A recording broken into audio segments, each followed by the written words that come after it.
Gift एक ऐसी चीज है दोस्तों जो काफी समय पहले से पूरे वर्ल्ड में लोगों को एक दूसरे से मिलती है या लोग एक दूसरे को देते हैं। तो काफी समय पहले से गिफ्ट देने का जो रिवाज था वो कैश में हुआ करता था या किसी वस्तु में हुआ करता था। जैसे जैसे परिवर्तन हुआ वैसे वैसे चीजें बदली हैं और अब गिफ्ट देने और लेने में शेयर्स ने भी अपनी एक अच्छी खासी जगह बना ली है।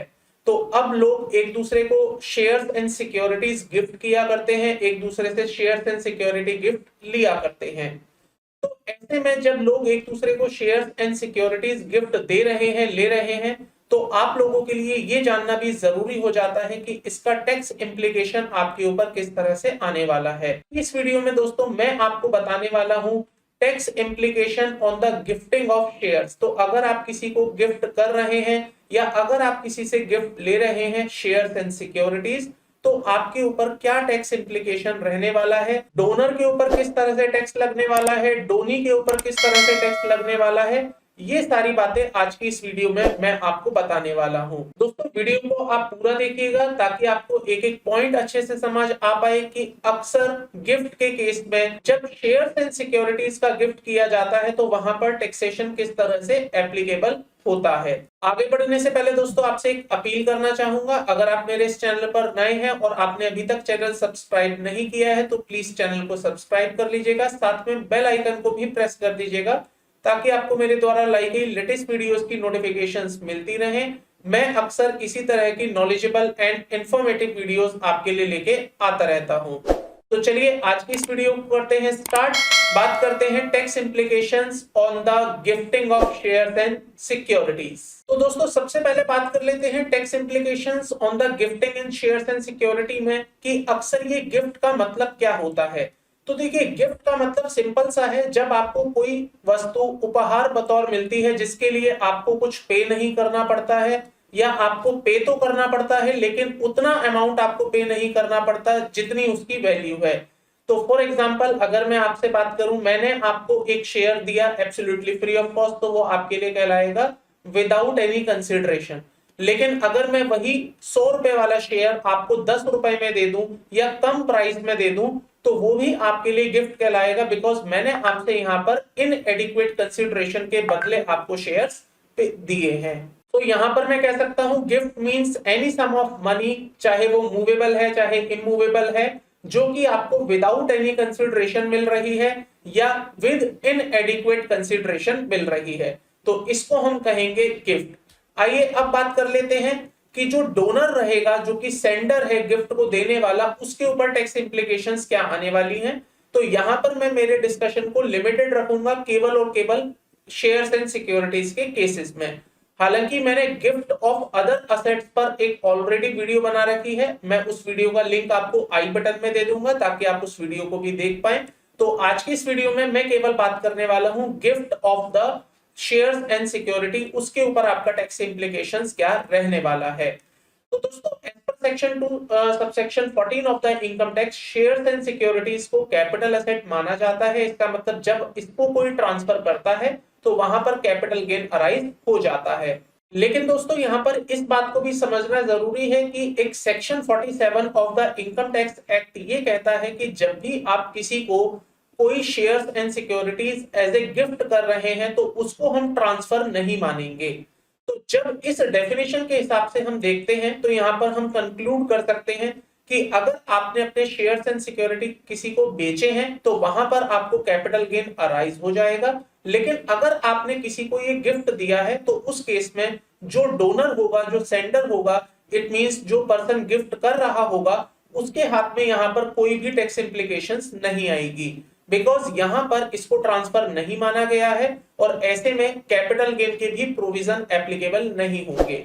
तो यहां पर मैं अगर कंक्लूड करूं तो मैं ये कह सकता हूं कि जो डोनर है, सेंडर है, उसको कोई भी किसी भी तरह का टैक्स नहीं पे करना है इन केस अगर वो किसी को अपने शेयर्स एंड सिक्योरिटीज गिफ्ट कर रहा है। तो यहां पर कंक्लूजन देख लेते हैं एक बार। 10 the gift of shares and security is not taxable in the hands of the sender of the gift.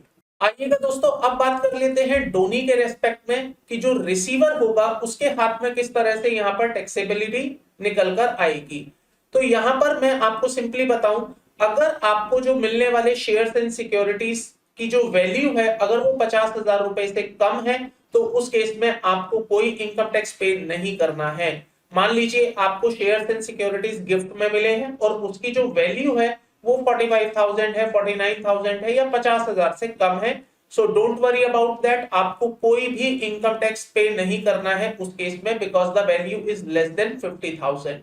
लेकिन अगर यही गिफ्ट आपको मिल जाता है जिसकी वैल्यू 50,000 से ज्यादा है, obviously the fair market value of such shares and securities is more than 50,000 rupees, तो उस केस में आपको entire amount will be the taxable under the head income from other sources।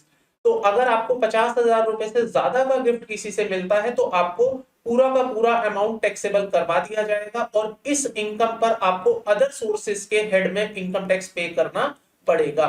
Income tax जो आपको पे करना है वो आपके स्लैब रेट से ही पे करना है, इस पर कोई स्पेशल रेट एप्लीकेबल नहीं होगा। तो जो भी आपका इंडिविजुअल स्लैब रेट एप्लीकेबल रहता है आपके ऊपर, उसके बेसिस पर ही आपको इनकम टैक्स चार्ज किया जाएगा ऑन सच गिफ्ट अमाउंट। आइएगा दोस्तों अब बात कर लेते हैं वैल्यूएशन कैसे निकाला जाएगा गिफ्ट का। तो जो गिफ्ट आपको मिल रहे हैं, जो सिक्योरिटीज आपको मिल रही हैं, उसकी वैल्यूएशन कैसे निकालेंगे, मतलब हम जब उसकी वैल्यू कंप्यूट करेंगे कि मुझे कितने अमाउंट का गिफ्ट मिला है, कितनी वैल्यूज का गिफ्ट मिला है, शेयर्स एंड सिक्योरिटीज मिली है, तो उसकी वैल्यू कैसे कंप्यूट होगी। तो यहाँ पर मैंने इस बात को मल्टीपल केसेस में डिवाइड किया है ताकि आपको बेटर अंडरस्टैंडिंग हो पाए। तो सबसे पहले बात कर लेते हैं केस 1 की, जहां पर आपको ऐसे शेयर्स एंड सिक्योरिटीज मिलते हैं जो कि स्टॉक एक्सचेंज में ट्रेड होते हैं, वहां पर सेल परचेज होती है और आपको ये जो गिफ्ट मिला है ये भी थ्रू रिकॉग्नाइज्ड चैनल के थ्रू ही मिला है, जिसको कि हम कहते हैं थ्रू रिकॉग्नाइज्ड स्टॉक एक्सचेंज। तो अगर आपका शेयर कोटेड है, मान लीजिए कोई आपको रिलायंस का, कोई आपको टाटा का शेयर गिफ्ट कर रहा है, तो क्योंकि ये शेयर स्टॉक एक्सचेंज में रेगुलरली ट्रेड होते हैं, तो ऐसे में जो भी वहां पर ट्रांजैक्शन वैल्यू निकल कर आएगी स्टॉक एक्सचेंज में पर्टिकुलर उस शेयर्स एंड सिक्योरिटीज की, वो शेयर और सिक्योरिटी की जो स्टॉक एक्सचेंज में ट्रांजैक्शन वैल्यू होगी, वो ट्रांजैक्शन वैल्यू कंसीडर की जाएगी for the purpose of fair market value of such shares and securities. लेते हैं सिनेरियो नंबर 2 की, जहां पर आपका शेयर कोटेड है लेकिन उसकी जो ट्रांजैक्शन एग्जीक्यूट की गई है, गिफ्ट जो एग्जीक्यूट किया गया है, वो किसी रिकॉग्नाइज्ड स्टॉक एक्सचेंज के थ्रू नहीं किया गया है। तो ऐसे में जो वैल्यू निकाली जाएगी, जो फेयर मार्केट वैल्यू निकाली जाएगी, वो होगी lowest price of such share and security quoted on any recognised stock exchange in India on the valuation date. तो जिस दिन भी आपको शेयर एंड सिक्योरिटीज गिफ्ट मिले हैं लेकिन वो रिकॉग्नाइज्ड स्टॉक एक्सचेंज के थ्रू नहीं मिले हैं, तो वहां पर देखा जाएगा कि उस पर्टिकुलर शेयर एंड सिक्योरिटी की रिकॉग्नाइज्ड स्टॉक एक्सचेंज में सबसे कम वैल्यू क्या रही थी उस पर्टिकुलर डे पर जिस दिन आपको वो शेयर एंड सिक्योरिटी ट्रांसफर की गई है। तो जो भी वैल्यू वहां पर निकल के आएगी वो वैल्यू कंसीडर कर ली जाएगी for the purpose of computing the gift amount. अब बात कर लेते हैं दोस्तों सिनेरियो नंबर 3 की, जहां पर आप ऐसे इक्विटी शेयर्स को गिफ्ट कर रहे हैं या आपको ऐसे equity shares and securities gift में मिल रही हैं जो कि अनकोटेड है। अनकोटेड मींस जिनको की स्टॉक एक्सचेंज पर नहीं बेचा खरीदा जाता है, जिनकी ट्रेडिंग नहीं होती है। तो ऐसे में वहां पर आपको जो एफएमवी निकालनी होगी वो एक फॉर्मुलेटेड वे में निकालनी होगी, जिसका फॉर्मूला मैंने आपको दिया हुआ है। वहां पर आपको net worth of the share compute करनी है। और नेट वर्थ कैसे कंप्यूट की जाएगी, तो नेट वर्थ का फॉर्मूला होता है total assets minus total liabilities. तो यहां पर आपको वैल्यू ऑफ द शेयर निकालनी है, net worth multiply by the paid up value of one share and divided by the total amount of the paid up capital on the balance sheet. तो इस फॉर्मूले के थ्रू आपको एक share की value निकालनी है, इससे आपके टोटल शेयर की वैल्यू निकल जाएगी, which will be using for the computing the amount of gift कि टैक्सेबल करना है या नहीं करना है। तो इस तरह से यहां पर आप शेयर की वैल्यू निकालेंगे।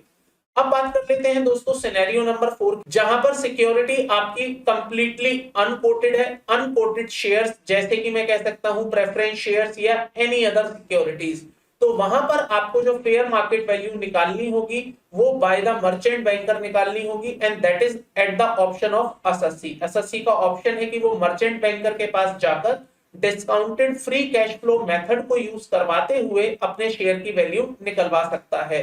तो इसको हम कहते हैं बेसिकली शेयर का वैल्यूएशन। तो ऐसे में merchant banker discounted free cash flow method को अप्लाई करते हुए उस शेयर की वैल्यू निकालेगा और उसके बेसिस पर you will have to decide कि ये अमाउंट टैक्सेबल होगा या नहीं होगा। तो दोस्तों ये कुछ 4 सिनेरियो हैं जो कि आपको valuation of the share compute करने में आपकी काफी हेल्प करेंगे। अकॉर्डिंगली आप डिसाइड कर पाएंगे कि आपका वैल्यू कितना निकल के आया है जो आप गिफ्ट ले रहे हैं, या अगर आप किसी को गिफ्ट दे रहे हैं तो भी आप कैलकुलेट कर पाएंगे कि जिसको आप गिफ्ट दे रहे हैं अल्टीमेटली उसके हाथ में कितना amount as a taxable amount जाएगा या कितना amount as an exempt amount जाएगा। अब बात कर लेते हैं दोस्तों कुछ स्पेशल पॉइंट्स की।